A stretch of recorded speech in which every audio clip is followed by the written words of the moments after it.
From the National Newsroom of the Canadian Press, I'm Rob Westgate. New Democrats could help the Conservatives topple the minority government come the new year. NDP House Leader Peter Julian says his party will support an upcoming Conservative motion to do just that. However, it stands on whether or not the Tories will describe how the Liberals have let Canadians down. The Conservatives say they plan to bring down the government as early as the end of January.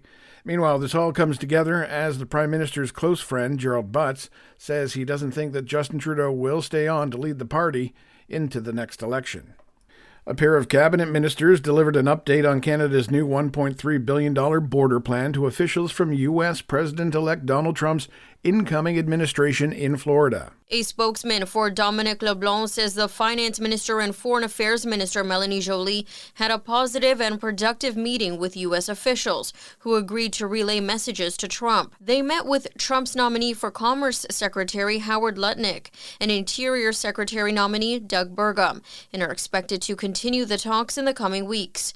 This trip comes less than 4 weeks before Trump is sworn in again as U.S. president.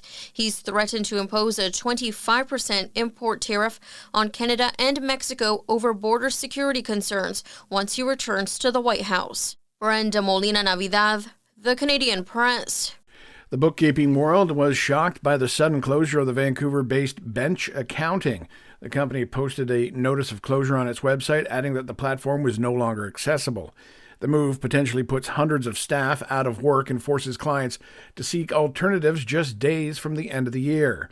Bench has previously said it had more than 600 employees and had received investor funding of $113 million U.S. A serial property flipper in BC has been fined more than $2 million after a tax evasion conviction. The Canada Revenue Agency says Bulkar Buehler was also given a conditional sentence of 2 years less a day.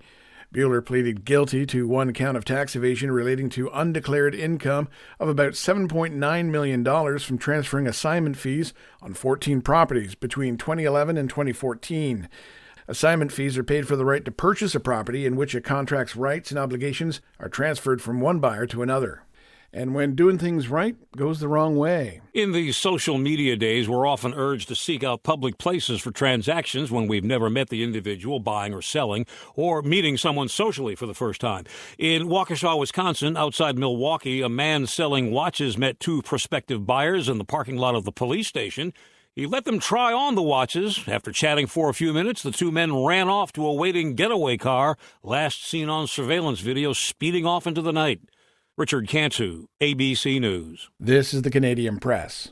In sports, Mitch Marner contributed a natural hat-trick to the Toronto Maple Leafs 5-2 victory over the Detroit Red Wings Friday. The win snaps a two-game losing streak for the Leafs, while the Red Wings have now lost 4 in a row.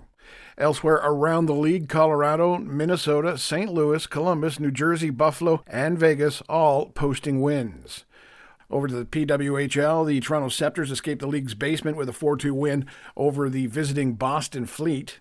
Latvia stunned an alarmingly uninspired Canada 3-2 at the World Junior Hockey Championship, Eric Smiteko scoring the winner and the only goal in the shootout. Over in the NBA, Dallas, Cleveland, Memphis, San Antonio, Minnesota, the Clippers, Boston, and New York all posting wins. And Olympic champion hammer thrower Ethan Katzberg has been voted the Canadian Press Male Athlete of the Year for 2024 after capturing Canada's first Olympic gold medal in the men's hammer throw at the Paris Games. From the Canadian Press, I'm Rob Westgate. Thanks for listening. Don't forget to follow and subscribe. For more of today's top stories, visit thecanadianpressnews.ca.